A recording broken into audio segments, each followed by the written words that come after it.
indivisible, with liberty and justice for all. Roll call, please. Sisson. Here. Zumwalt. Here. Darrell. Here. Huffman. Here. Hughes. Present. Garcia. Here. Holloway. Here. Kellenberger. Here. All right, we have a quorum. First thing on the agenda, we have a special guest here today. Christy Kreitz is going to do a little presentation for us. She's an engineer. Yes. Please introduce yourself, and I'll let you take the floor. All right. Is it on? Okay. So I am Christy Kreitz. I'm an engineer from Crawford Murphy and Tilly. We have been charged with coming out to the water plant and helping out. Personally, I was on the design team for the water plant. I designed all the chem feed, and I was actually on the construction administration team of the building of the first phase of the water plant, so I am very familiar with it. So anyway, so that's kind of sort of my background, and I am kind of proud of the water plant. It was a great project back in the day when we did it. So anyway, so updates. There are a few things I know that you guys have some concerns about, and I'm gonna kind of run through them. Maybe if you have questions, like per topic, instead of like trying to wait till the end. So Bree has kind of prepped me for some of those. First thing I wanted to talk about was called the violation, the turbidity violation that was out last October. I've done some research. It was a violation of what's called a post-filter turbidity. So at the water plant, and anybody who wants to learn more about this, I can help you later. So at the water plant, it goes through several physical processes after it comes into the plant. The first is clarification, which if you don't know what that is, think of it as like a big white spot in the road. It's a big tank where any of the heavy particles that are in the water, it slows down so they can kind of settle to the bottom. And then you pull those off, we call them like blow down or sludge. And that's what goes out to the lagoon. The next step after that is filtration. So as part of the original plant, we put in sand and granular activated carbon filters. So IEPA has a requirement that you have 0.3 ppU turbidity after those filters. Most people only have that, and then it goes to your distribution system. So it was higher than that 0.3 in October. And a lot of folks will get a little bit concerned about that. But what happens at your plant after those filters, it actually goes through another process. That was, if you've been around long enough, the second part of the water plant construction, which was membrane filtration. So it then goes through that membrane filtration. When it left the plant in October, it was actually at 0.02 parts turbidity. So there are really no public health issues whatsoever.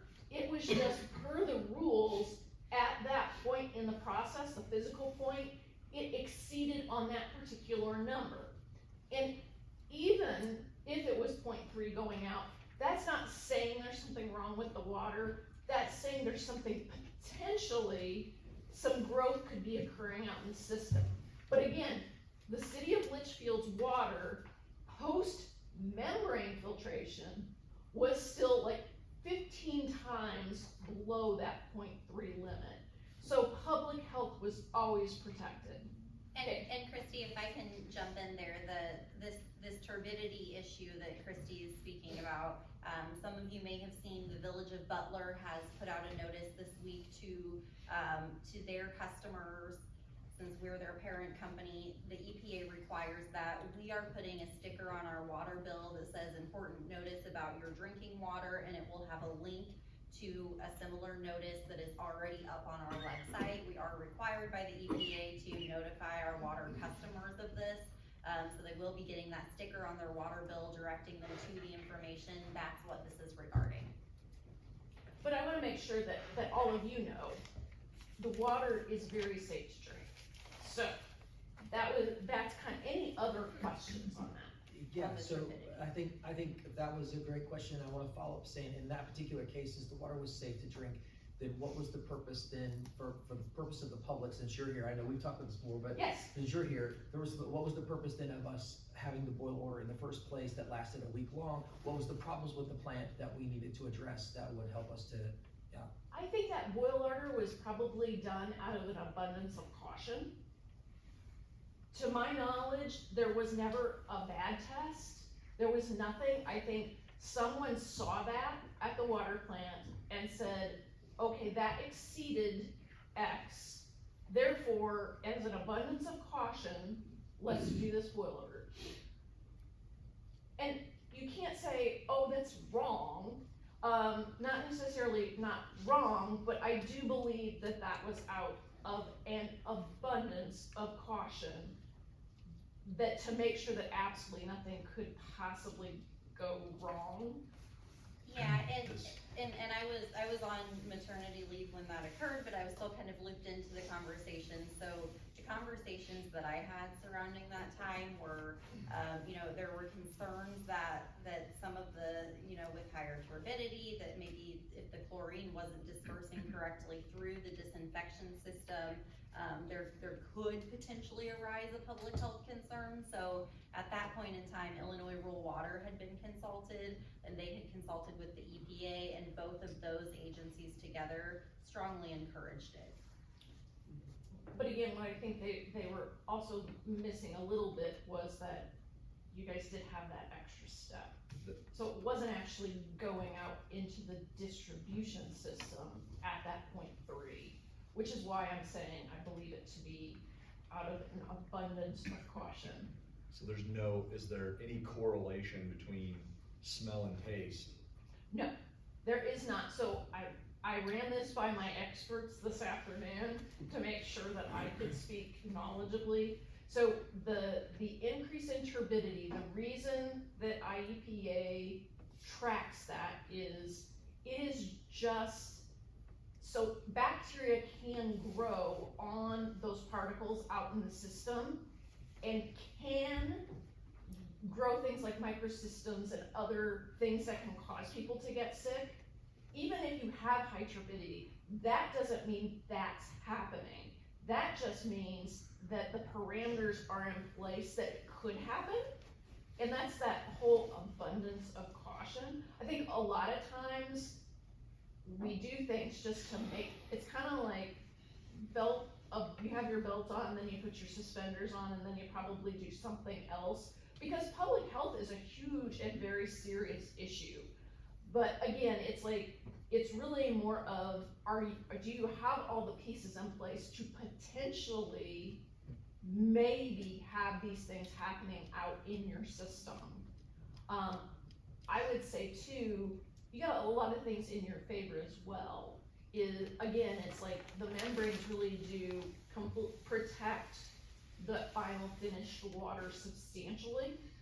And without that, could it have been worse? Maybe, but it wasn't, because you were still, again, 15 times below that with the actual finished water that was leaving the water plant because of those membranes. So I think So we're this still, I mean, I know there's data that's gonna be released, right? And I know let's wait on the data, let's see, and I get that it's safe, but through this whole process, as much as safety has been a concern, I think the other issue has been, not having palatable. yeah, you go to Yeah. McDonald's, you can taste it in the Yes. fountain sodas, you go to Case, and I think, I just wanna make sure there's no correlation there and how we get back to where we were before. Yes. Correct. So there is not a correlation with the turbidity issue, but I think this is a good segue. Can you Yes. kind of speak to us, Christy, about why the issues we were having with the chloramine and ammonia feed Yes. systems, why we switched to free chlorine, how that kind of affects the taste?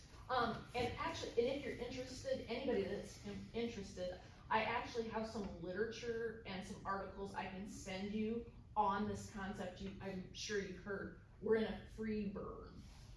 So there actually is a ton of literature that's out there, and communities that actually do that as an annual kind of preventative maintenance. We'll get a little bit into that, I don't wanna overwhelm you either.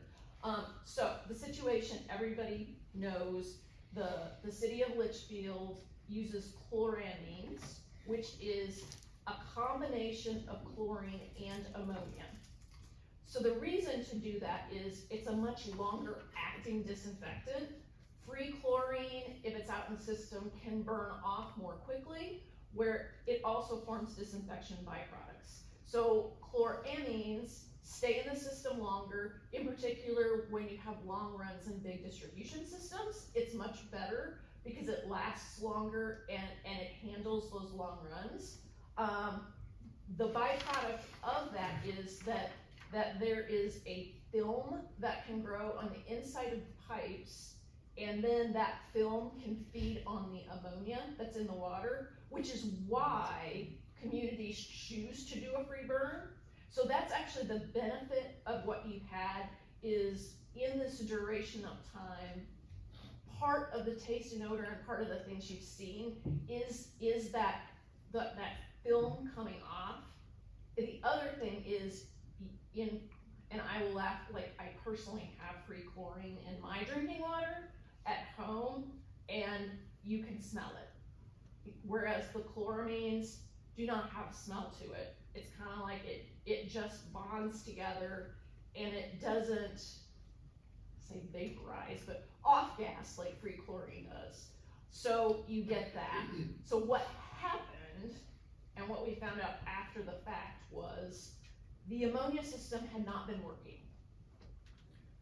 So there had not been chloramines and it was not operational. So there was no way to get that back and functioning immediately. There was a lack of vacuum and there were some problems with components in it. So that was not possible. We did get the chlorine back up and running, and so we went to that free burn process. Better to have the chlorine in the water and have safe drinking water. We have been working to get the pieces and parts ordered, and actually those are being replaced as we speak. The manufacturer's rep has been there Monday, Tuesday, Wednesday, getting that ready to go so that we can go back. Our plan is to try to go back to chloramines early January. We'll have the pieces and the parts together. I want to reiterate, the water is safe to drink. It has, we've been looking at it. Bill Greider's been taking lots of tests. We've been monitoring the free chlorine levels. That difference is you can smell free chlorine at a very low level. And it's not tasty, it's not bad, but it can give you kind of that musty, yucky, and in particular in areas where you have dead ends, where the water isn't circulating and it tends to sit in those lines longer, it gives you kind of that funky, musty taste. So we're technically in a free burn Yes, until the ammonia system is fixed approximately sometime in January. absolutely. And just to clarify too, so what you're suggesting, just to make sure this is clear, there are areas of town that you go into, like if you go to my house, you turn on the shower to get in, you can definitely smell the chlorine. Mhm. But if you're out on the west side of town and you're at one of the restaurants, you sit down, there's a kind of musty and moldy smell that comes in the I prefer earthy, musty, yeah. earthy, yes, whatever, yeah. It's not, that particular smell is there. This is all being caused by the same thing. I mean, can you explain why that's different in different areas of town? I think it's the amount of water that's moving. Fresh water that hasn't been in the system very long is always going to smell better, look better, taste better. I mean, pour a glass of water, come back tomorrow. It's really not as appealing as it is when you run it fresh, which is why our habit is you dump that, you go get a fresh glass of water. It's refreshing and it tastes good. It's the same principle. It sits, it picks up a little bit more, gets a little musty, which is why when you guys have had problems in certain areas and Bill Greider goes out and flushes, it improves. And then you come back a couple days later and it's musty again. Do you could it possibly or potentially be related to, the infrastructure below ground, the difference in infrastructure below ground, newer, older? I don't think it should be, in particular because you guys have been on the free chlorine so long now, that really all you're gonna have in the infrastructure is that growth buildup on the lines, and that's being burnt off. Honestly, the longer you stay in this, you're continuing to take care of that. The literature says basically you're continuing, it's a pattern of taking the food source away, starving that bacteria, and then flushing it out of the system. So areas that you're not getting much water turnover, you're not getting that out of the system. So you're getting that musty taste and that musty flavor. I guess I would say the other half of that is a lot of communities have put a lot of effort and money to try to eliminate dead ends in their systems, and for that exact reason. They're always trying to, they call it creating loops, so you never have water that's sitting in that area for an extended period, because it has a tendency for the chlorine residual to drop, as well as it to get that funky taste and odor. You are not alone in that. And we did a project up in Peoria. We did call it SRE. It's a maintenance building for the Peoria airport, and it was on the end of a brand new water line. And because they were at the end and there was no loop and they were the only ones using water on it, it always had an odd taste.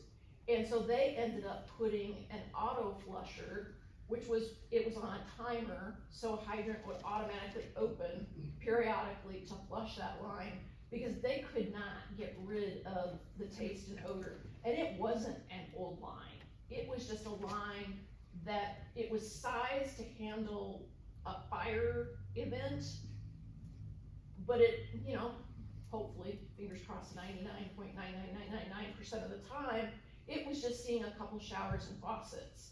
So we call it water age. The water age is very high, and there was nothing you could do besides waste water from the system to make that better. So does it have nothing to do, so I guess my question is, like, the area where we're having the most, like, moldy, musty taste, sorry, excuse me, Yes. but most musty taste on the earthy taste, okay, we'll go with earthy, that's fine.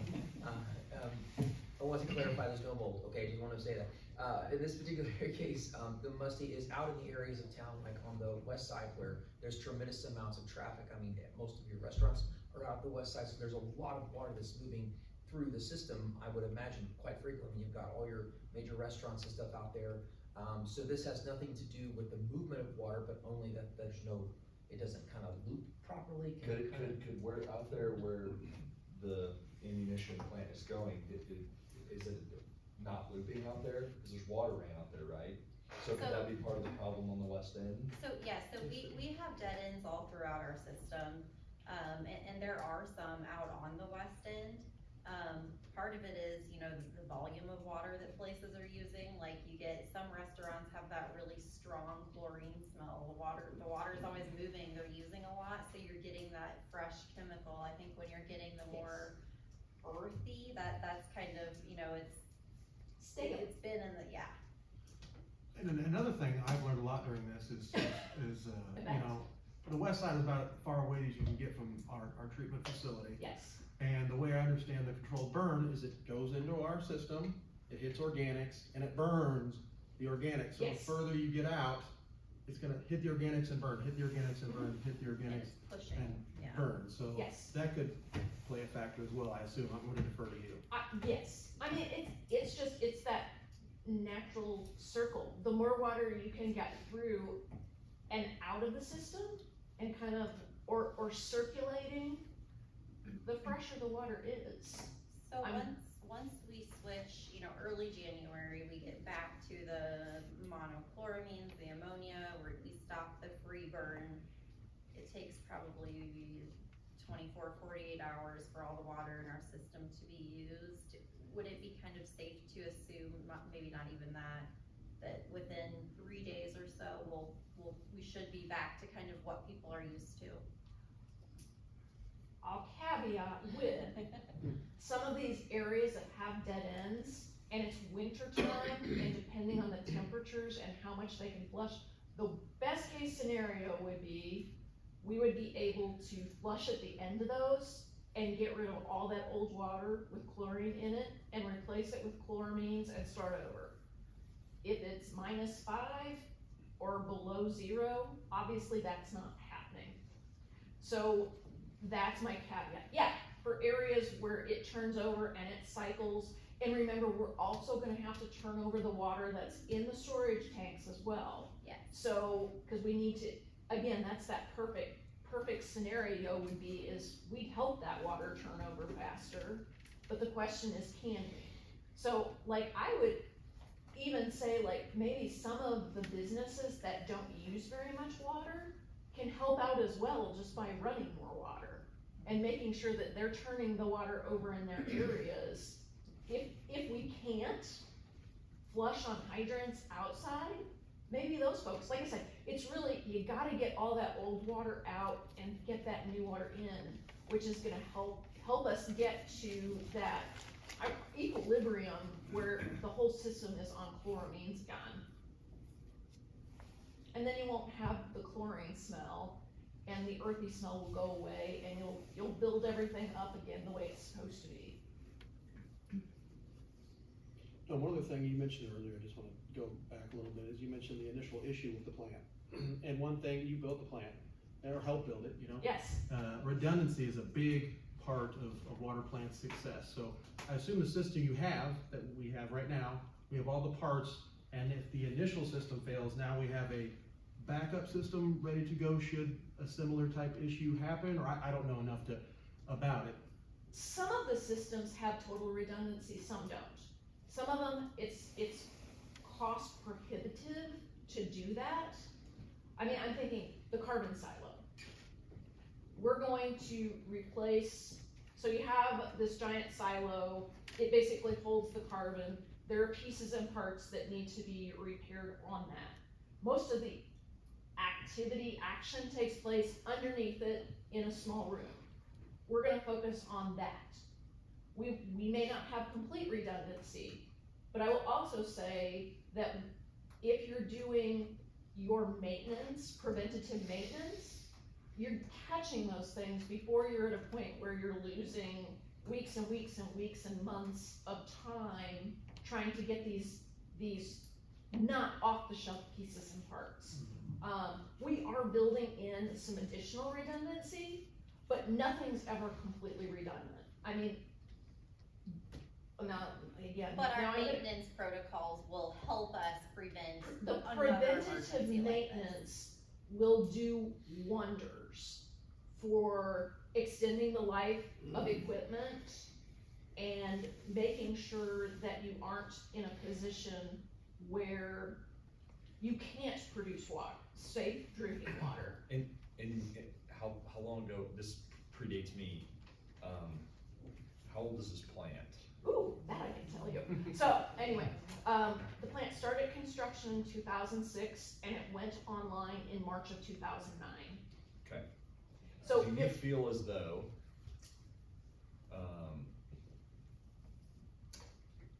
I guess, with those preventative maintenance measures, if we do that moving forward, you're saying shouldn't have an issue, right?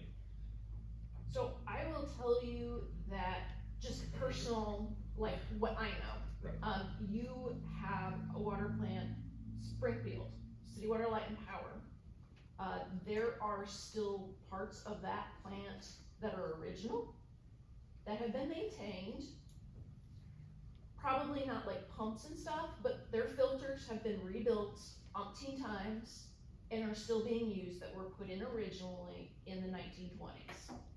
So, I guess where I'm going, and maybe this is in your wheelhouse, I don't know, but how do you feel about our water plant? You sound to have plenty of experience in other water plants. How do you feel about, from your point of view, how do you feel about our water plant and the future of our water plant? Us not having any, is it a good thing moving forward? Do you see? Oh, absolutely. You guys have a state-of-the-art plant. It was designed to last. I mean, if you did, the structural pieces of it are designed to last 50+ years. So then, And with the proper maintenance, that plant will do what you need to do for many, many moons until a regulation comes up that it wasn't designed to meet. I mean, I'm sure everybody's heard of PFAS, which I don't think you guys are gonna have a problem with your surface water. But something like that comes up, pharmaceuticals, again, the membranes are great, they do more than a typical plant has, but if something were to pop up that it was never designed to handle, that plant there is nothing that you don't have that we wouldn't design and put in a plant today. Does that help?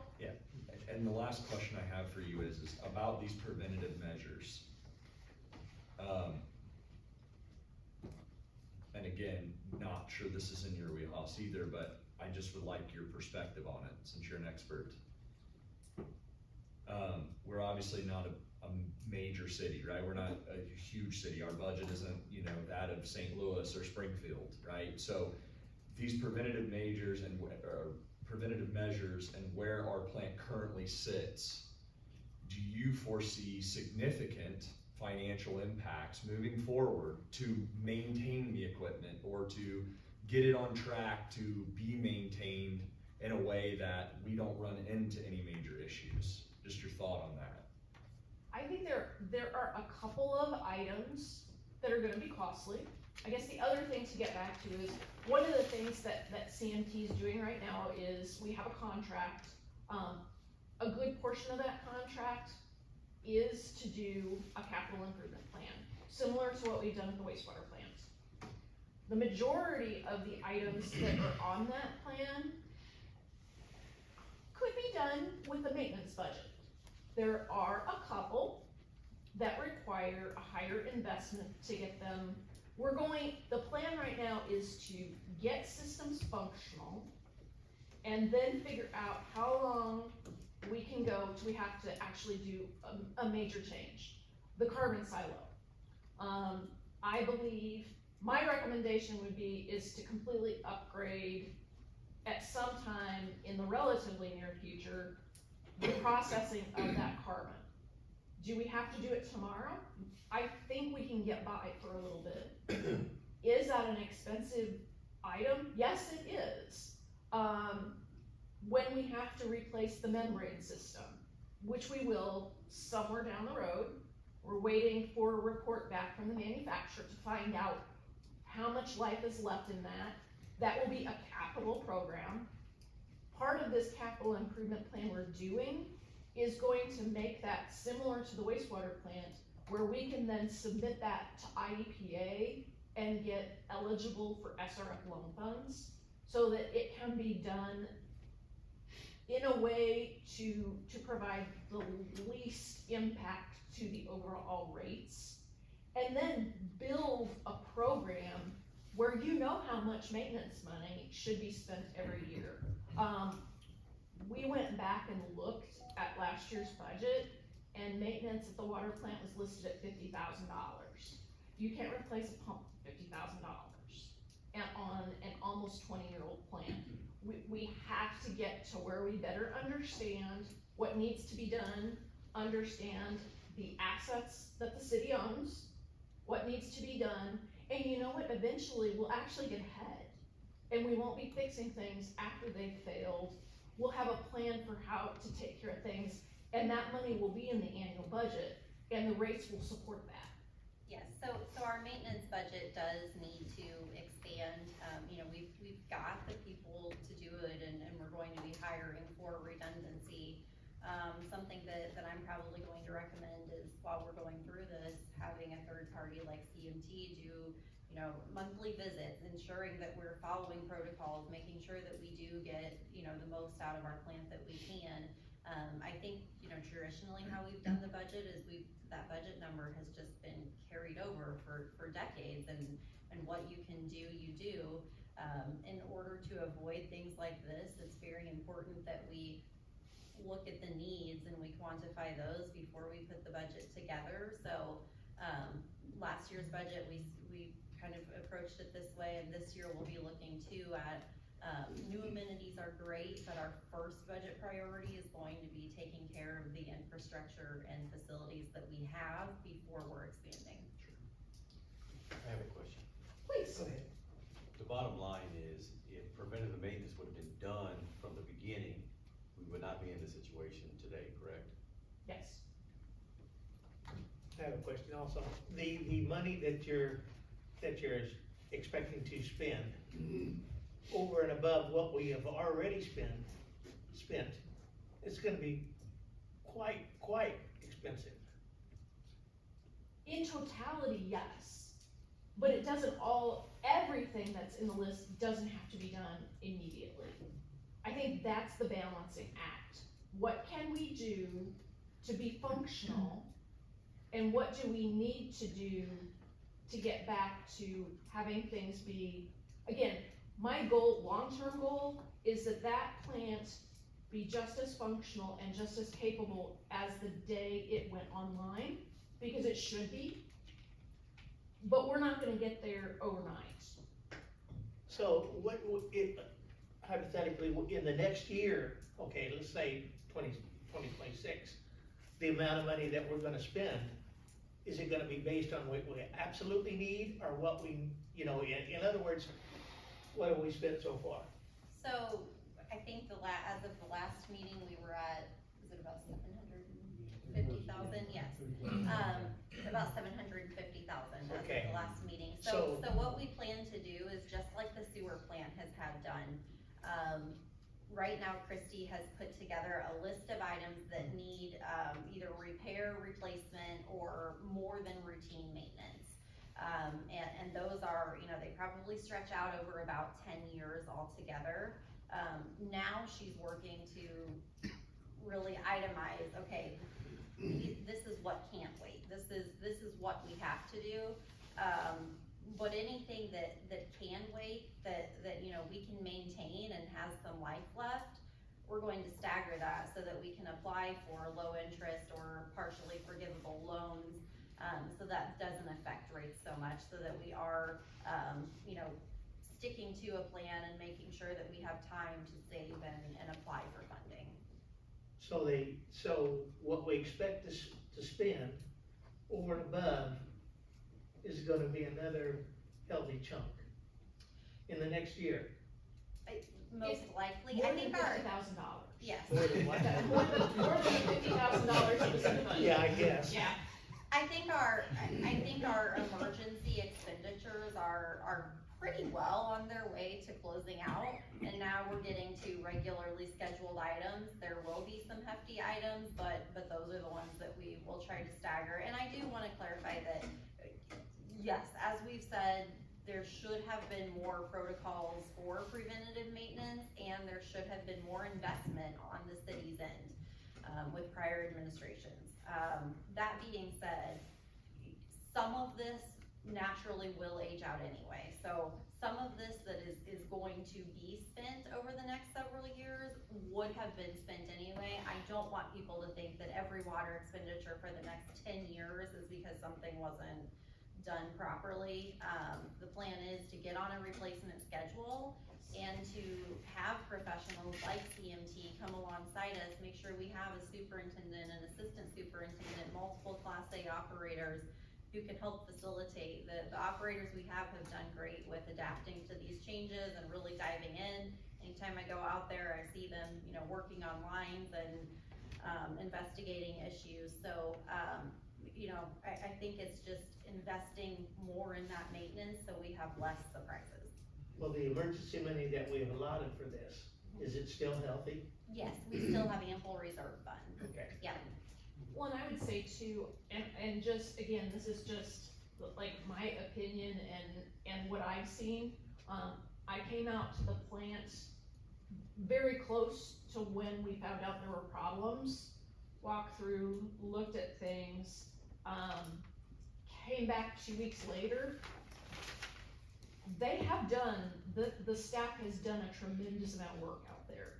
I mean, it's been cleaned up, they're interested in the operations, they're learning things every day. They're interested in learning. One of the guys, we hired a retired water plant operator. He's been over there and they are very engaged. I mean, I don't know if you guys know, they're working on cleaning out one of the clarifiers that we don't know how long it's been since it was cleaned. They are working their tails off to get this done. So I think what you're gonna find is that with an interested group of people, there's a lot of things that can be just through regular maintenance restored and become useful again. It's just taking the effort to do this kind of over the hump maintenance. I mean, they've been trying to clean this clarifier for 3 days. It was just full of grit and solids. And that's part of the problem as well. It's like the plant was designed to have a certain amount of capacity to settle those solids. When half of it is gone because it's just holding dirt, we call it sludge, but grit, dirt, and debris, obviously you're not getting the best performance. It's about getting the capacities back, doing the maintenance, and having the plant that you had before. So I thought I'd ask my last question, but that brings up another thing. Perfect. What capacity are we at? So I can't specifically answer that today. Once we get these clarifiers cleaned out, you will be back to capacity. It was So- designed for 3 MGD, and you will have 3 and even 4. I can't remember if it was 3 with a filter upgrade to 4. Sorry about that, but I think we would have to add a membrane filter to to get to the 4. Yeah. Cause we've added, like, since the infrastructure was, I mean, we've added, I I think, don't even know who we're supplying yeah, I to think now. Bird is asking, how close are we to reaching You're not, capacity? right now, they are averaging around 2 MGD or less. Okay. So it's well within the capacity that it has. And if in the future, any other municipality, township, city wanted to have our water, would it be smart to do that or not, or just maintain what we have? So that is a question. I think y'all have capacity. Something that's going to be, okay, now we're getting deep. Something that I am recommending in the future for you guys to do, it's called a water distribution model. So basically, it takes and mimics your entire distribution system. Not the plant, but everything that's after the plant, includes your towers, does all these things. And then we can run scenarios and say, if you wanna pull off at this point and X needs X number of gallons, what do we need to do? How does it impact the water tank levels? How does it do all these things? Do we need another water tank in order to be able to stably do this? I think honestly, those are probably bigger questions that need to be answered. You have the industrial park. Somebody comes in and says, I need X million gallons a day over here. What does the city need to do? That brings about a way of, I can get you that answer in less than a day and tell you what you need to do. Do you need a storage tank?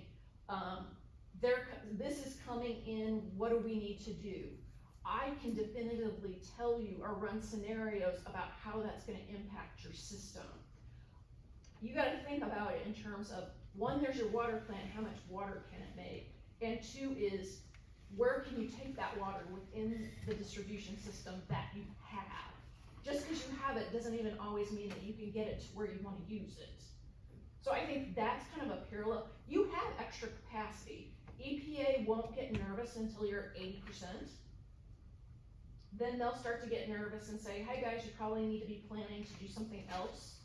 But we have the provision already in place for what to do, and you guys can make the decision of, yes, we have this expansion coming, and it's worth our while to spend the money to get another bank of membrane filters to get us up to 4 MGD, because we're gonna sell that water. What I wanna make sure you can do is go, yes, we can get the water from the plant to that person, what do we need to do? And they'll have pressure. And they'll have the water pressure that they need. We're working with somebody else right now, that's their biggest struggle is, they've got somebody who wants to build somewhere, and after the fact, they did a test, and it's like, they can't get the pressure they need, and the water they need where they want it. So anyway, so that's kind of a The secondary. only reason I ask it, I didn't wanna take up a bunch of your time going that deep, the only reason I ask is because it's gonna cost a lot of money to maintain the plant. And if the city is going to continue down this path, in my opinion, it's important to know, do you have the option to offset some of those costs? Yeah. By selling the water, right, and offsetting some of our costs locally for our expenditure to maintain it. And so, I think those are things to think about moving forward, it doesn't have to be answered tonight, I just was No, curious about. you're not at your capacity. We could look at what your summertime capacities are and those kinds of things. Sure. But your low flow months, actually, even this summer, he wasn't as hot and dry as it was, not even close to capacity. And I think as, you know, as we go through the steps, you know, as we, receive the full water plant study, as we move on to a water distribution model, we will have Christie and her colleagues come back and explain this so that we can make those informed decisions. But you also can't sell water at a loss, which is what we were doing before we renegotiated contracts. Correct. So, And we still that are didn't to help some either. districts. Good point, valid point. As far as going back to the maintenance, do you believe that once the employees that the city has working there now are properly trained, will they be able to do a majority of the preventative maintenance? As it stands right now, I would tell you no, because there aren't enough of them. One of the things that we also wanna do is improve the SCADA system. Right now, if they're outside the plant, there's no way for them to get an alarm to know there's a problem in the plant. So if they're outside mowing the grass or doing things that they have done for years, nobody knows. I think running the 3 shifts with the number of people that they have right now is a very thin crew. I've watched them try to do maintenance on a couple of the systems that they have there, which, like, I'm gonna make recommendations to go with things that are more simple, cause some of the stuff they have is fairly high maintenance, but I guess I would say, for the number of people you have right now, their focus needs to be treating the water and making sure the water's safe. I think big maintenance is going to be a problem, because I don't think they have the extra manpower to do that. So some of what we're talking about possibly doing to offset that is, you know, having 2 Class A operators, first of all. Possibly we need a maintenance person. Some of this, if it's maintenance on specific systems, you can contract that. I mean, they'll come out and service it. So we have a lot of options that we can explore, and really, I think as we've been implementing new processes, we have been developing maintenance protocol and or entering a service contract. Has the study been completed or started yet as to how this is financially gonna affect the water bills of people? We're in the middle of a rate study, we have not received any results, so they'll present the draft results to, probably to myself, the mayor, the water liaison, kind of get some thoughts, see where our heads are at, and then we will have them come and present the rate study to the city council before any decisions are made.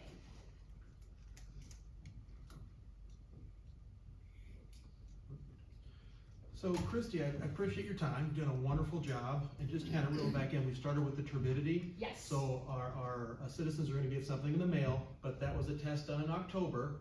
We're Correct. testing now, and we're okay now, per Yes. your understanding. Actually, again, remember, you were okay in October, because the water leaving the plant was at 0.02.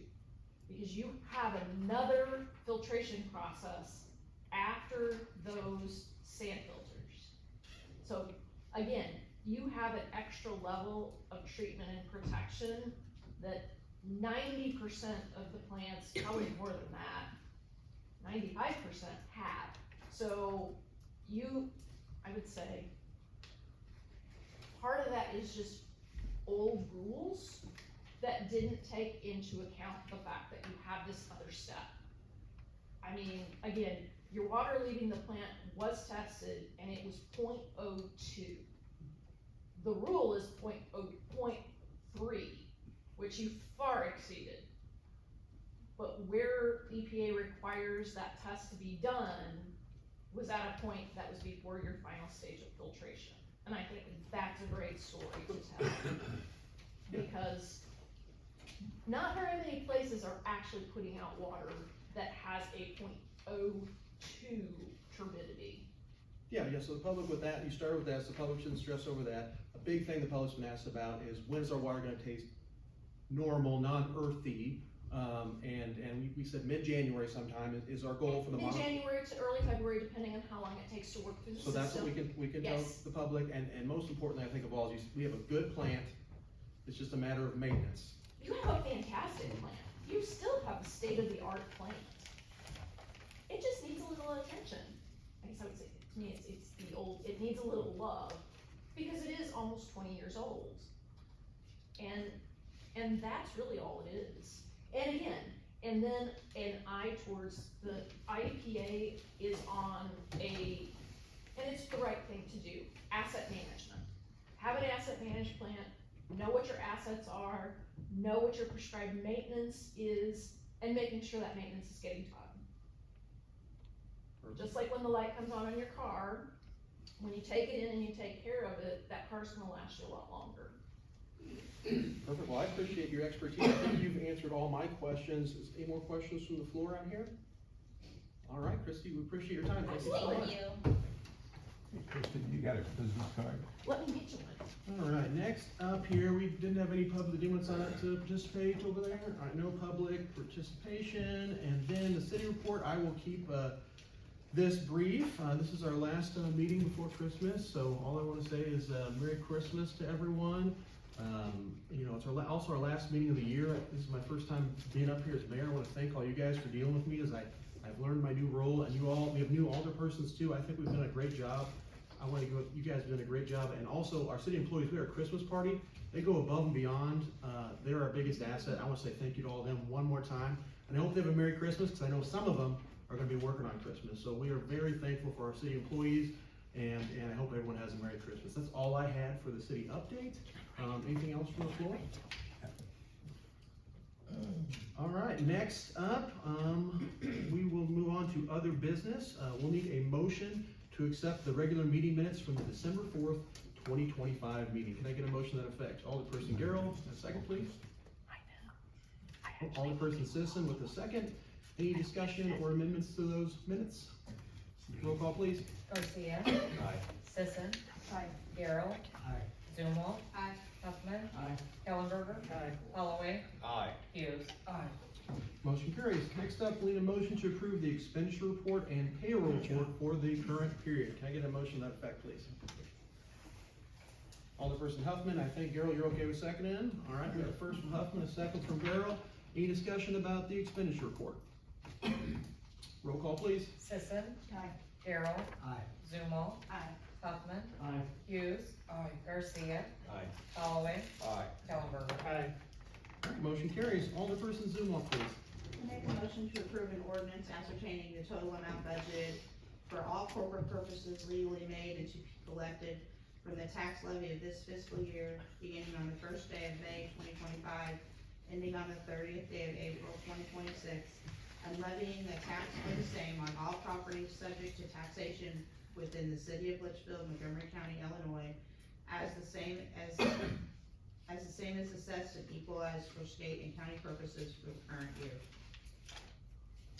All right, we have a motion on the floor from Alderperson Zumwalt. Can I get a second, please? Alderperson Sisson seconds. The floor is open for discussion. And one thing I had, Brianne, is so we didn't have to do a truth and taxation meeting. And what was the reason for that? Because the amount was lower, or what was the reason we didn't have to do that? Yeah, so if you are not increasing your taxes more than 105% over, what you levied last year, then you do not need to have a truth and taxation hearing, and we do fall below that. So last year, our final total city levy was $1,760,700.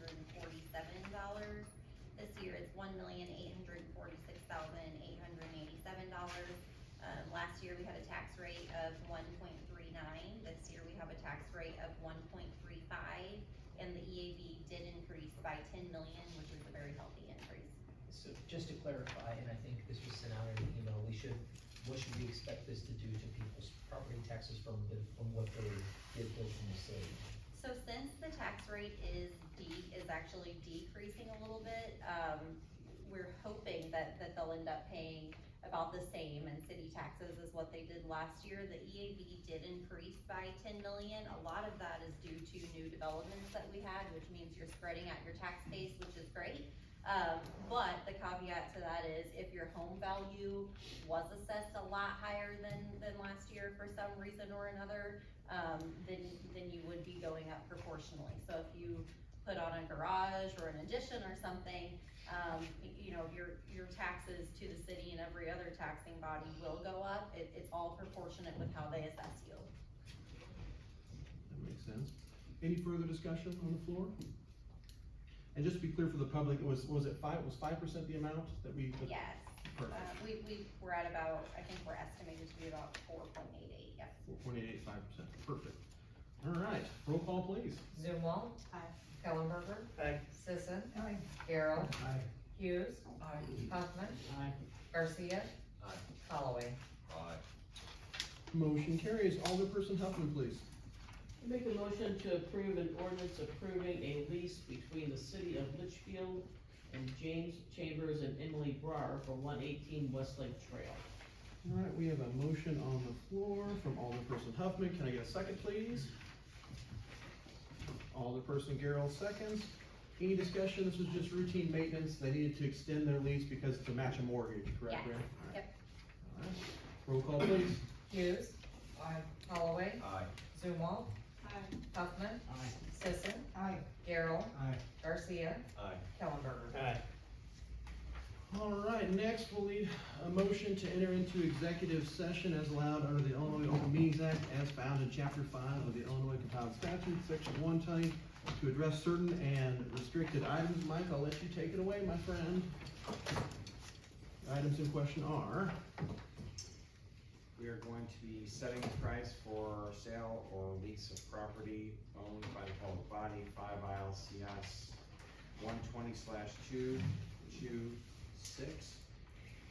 Discussion of minutes of meeting lawfully closed minutes act, whether for purposes of approval by the body.